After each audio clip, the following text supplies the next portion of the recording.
No family will have to pay the death tax. American workers have paid taxes their whole lives, and they should not be taxed again at death.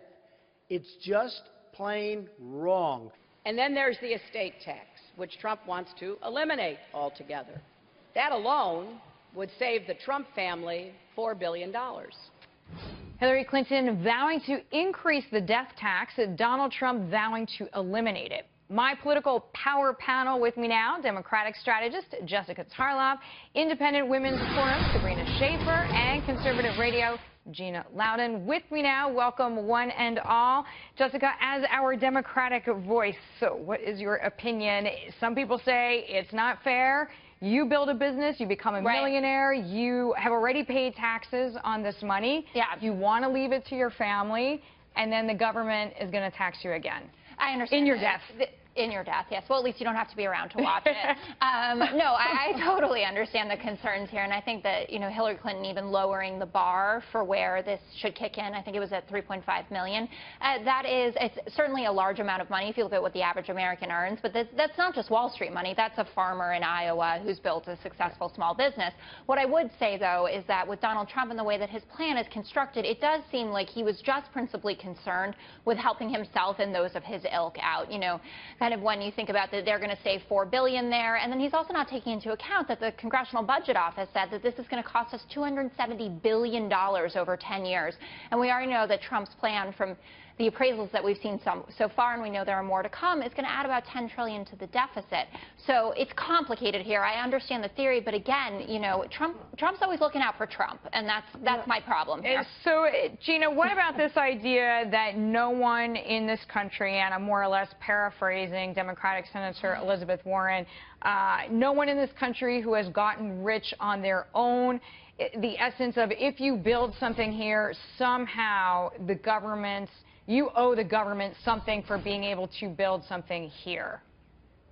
Gina, what's your take? You have to appreciate these leftists who want to turn the only real capitalist-free nation in the world into a socialist country, and so that people like them, I guess, get to be excluded. You can be rich, I guess, but just not as rich as Elizabeth Warren or Hillary Clinton or Bernie Sanders, because Bernie Sanders just bought his third mansion. Hillary Clinton was dead broke when she left the White House, and now through the Clinton Foundation, she's made about $100 million. I mean, the hypocrisy here is overwhelming, and everyone knows that not one single Wall Street fat cat is going to be hit with this death tax because they have ways to get out of it. Hillary's plan raises our debt by $1 trillion.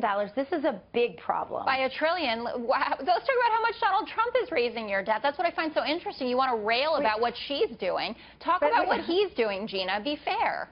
Jessica, every single thing that Hillary Clinton has proposed is about raising taxes, raising the debt. Every single thing that she has proposed is going to cause more problems. But she outlined how she will pay for it. Sabrina, I want to get your opinion. Yeah. What stood out to you? People are going to go to the polls in November. There's a lot of independent voters. What is going to matter to their pockets based on what you heard this week?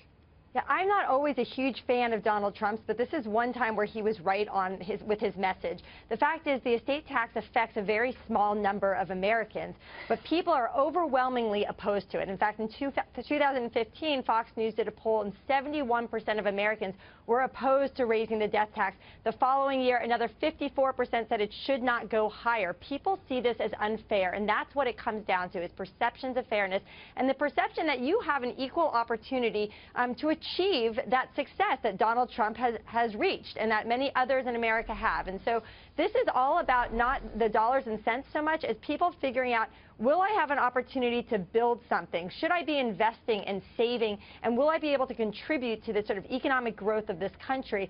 That's one thing where I think he got it correct. He got it right. Inspiration, motivation, capitalist system, etc. And I think simplifying the tax code for many people, they applaud that notion. Of course, that he borrowed heavily from House Republicans. So it is a very good idea. Jessica, Sabrina, Gina, thank you all. Thank you.